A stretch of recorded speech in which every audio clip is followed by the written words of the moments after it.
Breaking news చూస్తున్నాం. అమెరికాలో ట్రంప్కి ప్రస్తుతానికి బిగ్ షాక్ అని చెప్పుకోవాలి. ఇటు ట్రంప్కు వ్యతిరేకంగా అమెరికాలో ప్రొటెస్టులు జరుగుతున్నాయి. నిరసనకారులు రోడ్లపైకి వచ్చి నిరసన తెలియపరిచే ప్రయత్నం చేస్తున్నారు. ట్రంప్ రాజీనామా చేయాలంటూ రోడ్డెక్కారు అమెరికన్స్. ఇటు ప్లకార్డులు అలాగే దిష్టి బొమ్మలతో ప్రొటెస్టులు చేస్తున్నారు.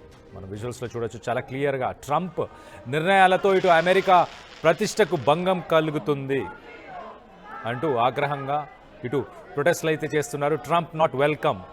మనం విజువల్స్లో చూడొచ్చు. Trump not welcome.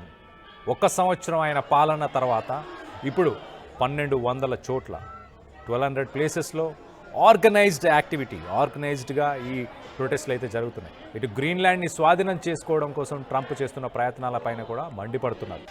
Trump big ego అంటూ ప్లకార్డులను కూడా వాళ్ళు ప్రదర్శిస్తూ ట్రంప్ నాట్ వెల్కమ్. మనం విజువల్లో చూడొచ్చు. ట్రంప్ నాట్ వెల్కమ్ అనే ఆ బ్యానర్స్ని పట్టుకొని వెళ్తున్నారు. దాదాపు 1200 చోట్ల ఈ ప్రొటెస్టులు చేశారు.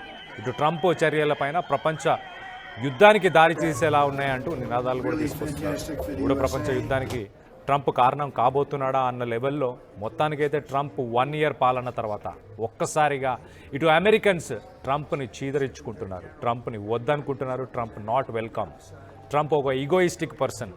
ట్రంప్ వల్ల మూడో ప్రపంచ యుద్ధం రాబోతుంది అంటూ మొత్తానికైతే ఇటు ప్లకార్డులు అలాగే ప్రొటెస్టులు 1200 చోట్ల అమెరికాలోని వాషింగ్టన్ అలాగే ఇటు న్యూయార్క్ ప్రతి చోట మనం చెప్పుకుంటూ పోతే డిఫరెంట్ ప్లేసెస్ అన్నిట్లో కూడా ఫ్రీ అమెరికా వాకౌట్, అమెరికాని ఫ్రీ చేయాలి అంటూ ఒక వాకౌట్ని ప్రదర్శిస్తున్నారు. ఈ బ్యానర్ని ఈ స్లోగన్ని కూడా డెమాన్స్ట్రేటర్స్ ప్రొటెస్ట్ చేసేవాళ్ళు. Trump not welcome. సో మొత్తం మీద ఇటు యాక్టివిస్టులు అయితే అమెరికాలోని 50 స్టేట్స్ ప్రస్తుతానికి 50 డిఫరెంట్ స్టేట్స్ ఎక్కడైతే ఉన్నాయో ప్రతి స్టేట్లో కూడా ఈ ప్రొటెస్ట్లని పార్టిసిపేట్ చేశారు. మహిళలు పాల్గొన్నారు దీంట్లో. దాంతోపాటు ఇటు ఇండివిజిబుల్ అలాగే ACLU ఇవి కూడా పాల్గొన్నాయి. సో మొత్తం మీద ఓవరాల్గా 50 స్టేట్స్లో 1200 ఈవెంట్స్ని ఆర్గనైజ్ చేశారు. ఇటు వాషింగ్టన్ DC, న్యూయార్క్ సిటీ, ఫియోనిక్స్ అలాగే చికాగో ప్రతి చోట ప్రొటెస్టర్స్ వాళ్ళ స్కూల్స్, కాలేజెస్, వాళ్ళు వెళ్ళాల్సిన వర్క్ ప్లేసెస్ అన్నీ కూడా ఆపేసి ఆ పనులన్నిటినీ కూడా ఒక్కసారిగా హోల్డ్ చేసి మొత్తం మీద ప్రొటెస్టులు చేస్తున్నారు. మనం విజువల్లో చూడొచ్చు. No Trump, no troops. Trump లేకపోతే అసలు ప్రపంచానికి ఎక్కడికి ట్రూప్స్ పంపించే పనే ఉండదు అమెరికన్స్కి అంటూ ఆ బ్యానర్స్ని, ఆ పోస్టర్స్ని, ఆ ప్లకార్డ్స్ని మనం చూడొచ్చు. చాలా క్లియర్గా కనిపిస్తుంది. Fight for freedom and women అంటూ కూడా చెప్తున్నారు. సో మొత్తం మీద ఇటు అసలు ఈ ప్రొటెస్టులన్నీ జరగడానికి ముఖ్య కారణాలు ఏంటి ఒకసారి విశ్లేషించే ప్రయత్నం చేద్దాం. ఒకసారి మనం చూస్తే కనుక ఐస్ ఇమిగ్రేషన్కి సంబంధించిన రేడ్స్ ఈ మధ్య కాలంలో ఇమిగ్రేషన్కి సంబంధించిన ఐస్ టీం ఏదైతే రేడ్స్ చేస్తుందో ఆ రేడ్స్లో రీనీ నికోల్ అనే ఒక అమెరికన్ సిటిజన్ని ఈ ఇమిగ్రేషన్ అధికారులు చంపేశారు. ఒక అమెరికన్ సిటిజన్నే చంపేశారు అంటూ చాలా వ్యతిరేకత వచ్చింది. జనవరి 7న ఈ సంఘటన చోటు చేసుకుంది. జనవరి 7, 2026లో ఒక అమెరికన్ సిటిజన్నే ఇమిగ్రెంట్ అంటూ, అంటే ఎంత రెక్లెస్గా, ఎంత కేర్లెస్గా ఇమిగ్రేషన్కి సంబంధించిన అధికారులు పనిచేస్తున్నారు. వాళ్ళకి సిటిజన్స్ ఎవరో, ఇమిగ్రెంట్స్ ఎవరో కూడా తెలియట్లేదు. ఒక సిటిజన్ని కాల్చి చంపేశారు. ఆమె ప్రతిఘటించినప్పుడు ఆమెను కాల్చి చంపిన తర్వాత ఇటు జనవరి 7న అమెరికా మొత్తంగా ప్రొటెస్టులు చేశారు. సో ఇది ఒక ముఖ్య కారణం. దీని తర్వాత మరొక కారణం మనం చూస్తే కనుక ఫెడరల్ అథారిటీ దాదాపు 2 లక్షల మంది ఫెడరల్ ఎంప్లాయీస్ని రిమూవ్ చేయడం, దాని తర్వాత అన్ని మేజర్ సిటీస్లో ఎక్కడైతే క్రైమ్ని కంట్రోల్ చేయాలి, అలాగే ఎక్కడైతే గొడవలు అల్లర్లు జరుగుతున్నాయో, ప్రొటెస్టులు చేస్తున్నారో వాళ్ళని కంట్రోల్ చేయడానికి నేషనల్ గార్డ్ ట్రూప్స్ని ట్రంప్ దింపాడు. గతంలో ఎప్పుడు నేషనల్ గార్డ్ ట్రూప్స్ని ఇలా వాడలేదు. ఫెడరల్ పోలీస్, లోకల్ పోలీస్ వీళ్ళు మాత్రమే లోకల్గా ఉన్న క్రైమ్ని కావచ్చు, నిరసనలను కావచ్చు, వీటిని వాళ్ళే చూసుకునేవాళ్ళు. కానీ మొత్తం మీద ఈ ఫెడరల్ అథారిటీ అనేది ఇంకొక మేజర్ రీజన్ అని చెప్పుకోవచ్చు.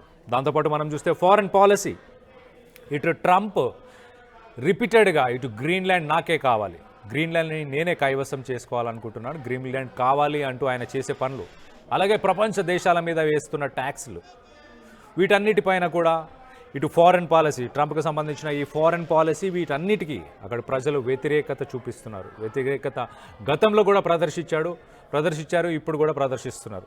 దాంతోపాటు ఒకసారి మనం చూస్తే సివిల్ రైట్స్, ట్రంప్ పవర్లోకి వచ్చిన తర్వాత ఒక్కసారిగా ట్రాన్స్జెండర్స్కి సంబంధించిన రైట్స్ని ఆయన వెనక్కి తీసేసుకున్నాడు. ఆ రైట్స్ని కాలరాశాడు. ఒక్కసారిగా ట్రాన్స్జెండర్స్కి సంబంధించిన హెల్త్ కేర్, వాళ్ళకి సంబంధించిన మెడికల్ కేర్, ఇవన్నీ కూడా ఈ సర్వీసెస్ అన్నిటిని కూడా నిలిపివేశాడు. సో జెండర్ మనందరికీ తెలుసు, ఇటు ఎల్జీబీటీక్యూకి సంబంధించిన జెండర్స్, అమెరికాలో ఇన్ని జెండర్స్ ఉంటాయి. వాటన్నిటికీ సివిల్ రైట్స్, వాటన్నిటికీ హెల్త్ కేర్, అలాగే రిప్రొడక్టివ్ సర్వీసెస్, ఇవన్నీ గతంలో ఉండేవి. ఇవి ట్రంప్ ఒక్కసారిగా వాటన్నిటిని కూడా తీసేశాడు. దీంతో ఒక్కసారిగా ఈ 4 కారణాలు ఒకసారి మీకు చెప్పే ప్రయత్నం చేస్తా. మొదటగా ఇమిగ్రేషన్కి సంబంధించిన అధికారులు ఒక అమెరికన్ సిటిజన్నే కాల్చి చంపేశారు. వాళ్ళకి ఇమిగ్రెంట్స్ ఎవరో అలాగే సిటిజన్స్ ఎవరో కూడా తెలియట్లేదు. అంత నిర్లక్ష్యంగా ఈ ఇమిగ్రేషన్ అధికారులు వాళ్ళు చేస్తున్నారు ఇన్వెస్టిగేషన్స్ అంటూ ప్రొటెస్టులు చేశారు. దాని తర్వాత మనం ఒకసారి చూస్తే కనుక నెక్స్ట్ ప్రపంచ దేశాల మీద తను వేస్తున్న ట్యాక్సులు, అలాగే గ్రీన్లాండ్ కావాలనుకోవడం, గ్రీన్లాండ్ కోసం ఏదైనా చేస్తాను, ఏదైనా కావాలి అంటూ మొత్తానికైతే తను తీసుకునే డెసిషన్స్, ట్రంప్ తీసుకునే పాలసీల మీద కూడా ఆగ్రహంగా ఉన్నారు. దాని తర్వాత ఫెడరల్ అథారిటీ ఒక్కసారిగా ఫెడరల్ ఎంప్లాయీస్, ఒక 2 లక్షల మంది ఫెడరల్ ఎంప్లాయీస్ని తొలగించడం, 2 లక్షల మంది ఫెడరల్ ఎంప్లాయీస్ని తొలగించడం. దాని తర్వాత ఇటు నేషనల్ గార్డ్స్ని, ఇటు లోకల్గా నేషనల్ గార్డ్స్ని, క్రైమ్ని కంట్రోల్ చేయడానికి, ప్రొటెస్టర్స్ని కంట్రోల్ చేయడానికి గతంలో ఏ ప్రెసిడెంట్ చేయని పని ట్రంప్ చేశాడు. ఒకసారి స్థానికంగా ఆ ప్రొటెస్టులు ఎలా ఉన్నాయో ఒకసారి వాళ్ళ మాటల్లోనే ఒక్కసారి వినే ప్రయత్నం చేద్దాం. అక్కడ ఎలాంటి సిచ్యువేషన్ ఉందో ఒకసారి చూసే ప్రయత్నం చేద్దాం.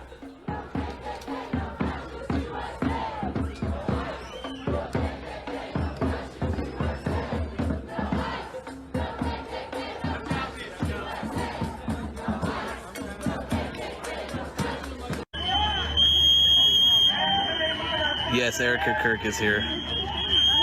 This is a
వీటన్నిటికీ ట్రంప్ ఇచ్చే సమాధానం ఏంటో తెలుసా? ఈ ప్రొటెస్ట్లకి, వీళ్ళు చేస్తున్న ఈ నిరసనలకి, వీళ్ళు తీసుకున్న ఈ స్లోగన్స్కి, వీటన్నిటికీ ట్రంప్ ఇస్తున్న ఆన్సర్ ఏంటంటే, ఫ్యూయల్ ప్రైసెస్ తగ్గాయి కదా, $2.31 per gallon. మీకు ఫ్యూయల్ ప్రైసెస్ తగ్గడానికి నా అడ్మినిస్ట్రేషనే కారణం అని చెప్తున్నాడు. At the same time law and order, ఎప్పుడైతే ఈ నేషనల్ గార్డ్స్ని, ఈ లోకల్గా ఉన్న క్రైమ్, ఈ ప్రొటెస్ట్లు ఇవన్నిటిని కంట్రోల్ చేయడానికి ఎప్పుడైతే నేషనల్ గార్డ్స్ని ఇంట్రడ్యూస్ చేశానో అప్పటి నుంచి క్రైమ్ రేట్ తగ్గిపోయింది అంటూ చెప్పుకొచ్చే ప్రయత్నం చేస్తుంది. సో మొత్తం మీద ట్రంప్ అడ్మినిస్ట్రేషన్ మాత్రం ఇవన్నీ పాజిటివ్ థింగ్స్, వీటిని కన్సిడర్ చేయండి, వీటిని చూడండి. గ్యాస్ ప్రైసెస్ తగ్గాయి, పర్ గ్యాలన్ $2.31 మాత్రమే ఉంది ఇప్పుడు. At the same time crime rate కూడా తగ్గిపోయింది అంటూ చెప్పుకొచ్చే ప్రయత్నం చేస్తున్నాడు. కానీ మొత్తానికైతే ఇటు అమెరికాలోని 50 స్టేట్స్, అమెరికా మొత్తంగా ఉన్నాయి 50 స్టేట్స్. ఆ 50 స్టేట్స్లో కూడా ఆర్గనైజ్డ్గా 1200 ఈవెంట్స్ జరిగాయి, 1200 ఈవెంట్స్. ఇందులో స్టూడెంట్స్ పాల్గొన్నారు, వర్కర్స్ పాల్గొన్నారు, అలాగే ఉమెన్స్ మార్చ్ చేశారు. సో మొత్తం మీద ట్రంప్ 1 సంవత్సరం పాలన తర్వాతనే అమెరికా మొత్తంగా ప్రొటెస్టులు చేశారంటే అర్థం చేసుకోవచ్చు ట్రంప్కి ఎంత వ్యతిరేకంగా ఉన్నారు అక్కడ ప్రజలు అంటూ.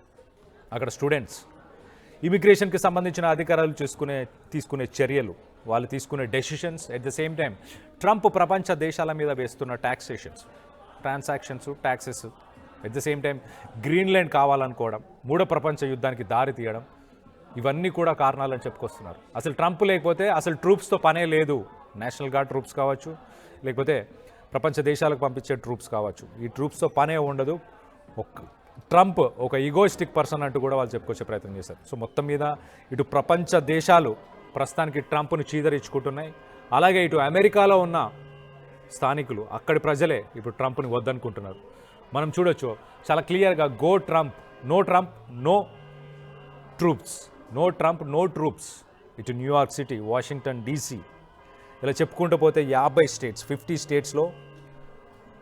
స్టేట్స్లో 1200 ఆర్గనైజ్డ్ ఈవెంట్స్.